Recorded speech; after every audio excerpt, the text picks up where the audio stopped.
नमस्कार दोस्तों, आज की वीडियो के अंदर अपन जो प्रॉफिट एंड लॉस के जो टॉपिक है उसके इंपोर्टेंट अपन क्वेश्चन करने वाले हैं। तो बने रहना है, पूरी वीडियो को देखना है, बिल्कुल भी स्किप नहीं करना। बहुत ही शानदार ये वीडियो होने वाली है, ठीक है।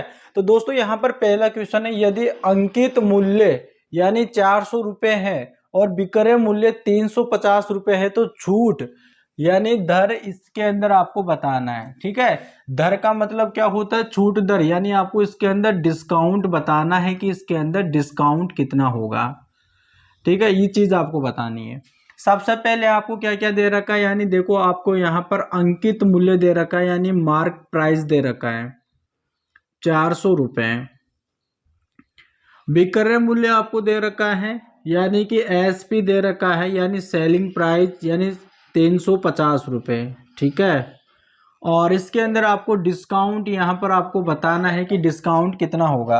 सबसे पहले एक बात बताएं कि जो डिस्काउंट होता है वो हमेशा जो कैलकुलेटिव होता है वो मार्क प्राइस पे होता है, यानी कि जो बट्टे में आएगा वो एमपी आएगा, यानी मार्क प्राइस, और कितने का डिस्काउंट मिल रहा है वो, और मल्टीप्लाई 100 से गुणा करने पे यहाँ पे परसेंटेज में आ जाएगा। सबसे पहले यहाँ पर देखो कि डिस्काउंट कितना दे रखा है। डिस्काउंट यहाँ पर आपको निकालना है, ठीक है। डिस्काउंट आपको पहले निकालना है। यहाँ पर तो छूट दर ज्ञात करना है, यानी परसेंटेज में निकालना है। सबसे पहले आपको ये बताना है कि इसके अंदर डिस्काउंट दे कितना रखा है।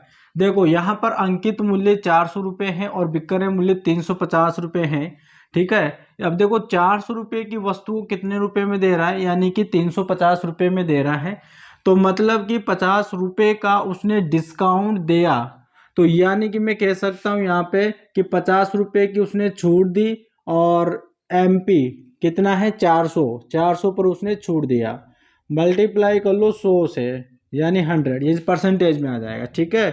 अब यहाँ पर 2 जीरो से 2 जीरो चला गया, और यहाँ पे बचा, देखो यहाँ पर 25 आ गया और यहाँ पे कितना आ गया 2। अब 25 का आधा होता है 12.5, ठीक है। कितना आ गया 12.5% आ गया, यानी कि उसने अंकित मूल्य यानी 400 रुपये पर 12.5% की छूट देने पर वो वस्तु उसको 350 रुपये में उसने बेचा है, ठीक है। इस प्रकार से होगा। दोस्तों बने रहना है, पूरी वीडियो को देखना है, बिल्कुल भी स्किप नहीं करना है। बहुत ही शानदार वीडियो आज की होने वाली है, इम्पोर्टेंट और बहुत ही इम्पोर्टेंट है आपके एग्जाम की दृष्टि से। इसी प्रकार के क्वेश्चन इसमें पूछे जाते हैं, ठीक है। तो चलिएगा अपन चलते हैं हमारे अगले क्वेश्चन पे। चलिएगा दोस्तों, यहाँ पर दूसरा क्वेश्चन है, किसी रेडियो पर 15% की छूट देने के पश्चात उसकी विक्रय कीमत 340 रुपये हो जाती है, तो उसकी अंकित कीमत क्या होगी। यहाँ पर देखो उसने 15% की छूट देने के पश्चात, अब यहाँ पर देखो परसेंट होता है वो अपने आप के अंदर 100% होता है। यहाँ पर 15% की छूट देने के पश्चात जो है जो एसपी हो, यानी उसकी जो विक्रय कीमत है वो 340 रुपये हो जाती है। तो 100 में से 15 माइनस करूंगा तो यहाँ पर 85%। अब ये 85% किसके बराबर हो जाएगा? 340 रुपये के बराबर। यहाँ पे मुझे ये पूछ रहा है कि अंकित कीमत कितनी होगी। तो अंकित कीमत यानी अंकित यानी मार्क प्राइस हमेशा अपने आप के अंदर 100% होता है, ठीक है। तो मुझे यहाँ पे क्या करना है, 100% की वैल्यू निकालना है।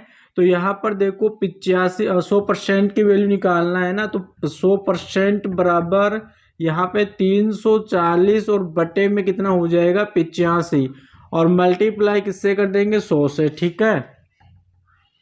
अब देखो इसे काट देंगे भाई, देखो यहाँ पर 5 के पार्ट से अगर काटते हैं तो 5 एकम 5, 3 बचा, 5 साते 35 हो गया, ठीक है। 5 साते 35 हो गया है, और यहाँ पर देखो 5 का 30 हो गया है, 4 5 अंटे 40, 5 अंटे 40 हो गया। या अब देखो 7 चौको कितना हो गया 68 हो गया, 7 चौको 68 कट गया। 4 का गुणा 100 में करेंगे तो कितना आ जाएगा 400 रुपये, यानी कि उसका जो मार्क प्राइस है वो कितना रुपये हो जाएगा 400 रुपये हो जाएगा। इसका राइट आंसर हो जाएगा, ठीक है भाई, समझ गए ना। यानी कि देखो 15% की छूट देने पर यानी 85% पर वो देगा, तो 85% बराबर 340 रुपये हो जाएगा।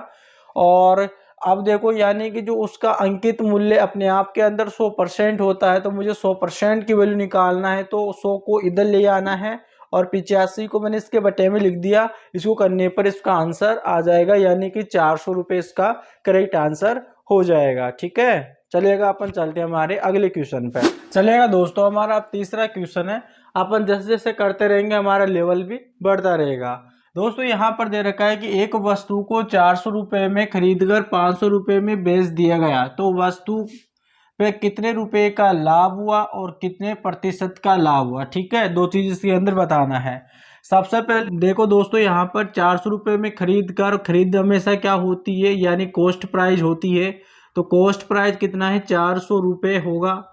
और इसकी यहाँ पर देखो 500 रुपये में बेच देता है, यानी कि इसका सेलिंग प्राइस कितना है, सेलिंग प्राइस कितना है 500 रुपये। अगर जहाँ पे लाभ होता है तो वहाँ पे समझ जाना है कि वहाँ का जो एसपी है वो बड़ा होगा, और अगर हानि हो रही है तो वहाँ पे सीपी बड़ा होगा। अब देखो यहाँ पर इनका डिफरेंस कितने का आ रहा है, यानी कि देखो उसने 400 रुपये की कोई चीज़ खरीदी और 500 रुपये में उसे बेच दिया। ठीक है, तो मतलब उसने 100 रुपये ज़्यादा एक्स्ट्रा ले लिया, मतलब उसने लाभ ले लिया। ये तो हो गया, देखो लाभ कितने का हुआ, 100 रुपये का। और प्रतिशत के अंदर बताना है तो आपको पता है कितने का लाभ होता है, उसको ऊपर लिखते हैं, और हमेशा किस पर कैलकुलेटिव होता है, सीपी पर। तो यानी 400 लिख दिया, और परसेंटेज में लेकर आने के लिए 100% से इसका गुणा कर दो। ठीक है, अब 2 जीरो से 2 जीरो गया, और 4 का भाग 100 में लगाते हैं तो कितनी बार जाएगा, 25 बार। ठीक है, यानी कि कितना परसेंट लाभ हुआ, 25% उसे लाभ हो गया। ठीक है, तो चलिएगा अपन चलते हैं हमारे अगले क्वेश्चन पे।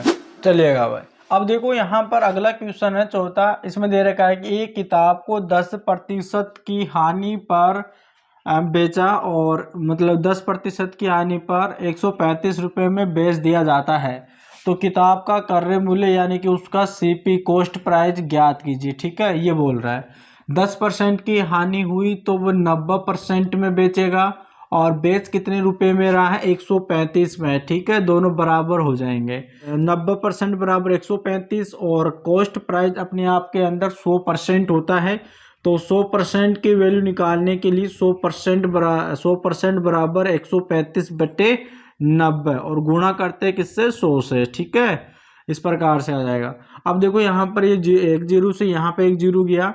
अब देखो यहाँ पर करता है 9 एकम 9, कितना बचेगा, 4 बच जाएगा। ठीक है, और 9 पंजे 45 आ जाएगा। यहाँ पर फिर 100% की वैल्यू निकल जाएगी, बराबर 15 का गुणा 10 में करेंगे तो यहाँ पर आ जाएगा, यानी कि 150 रुपये।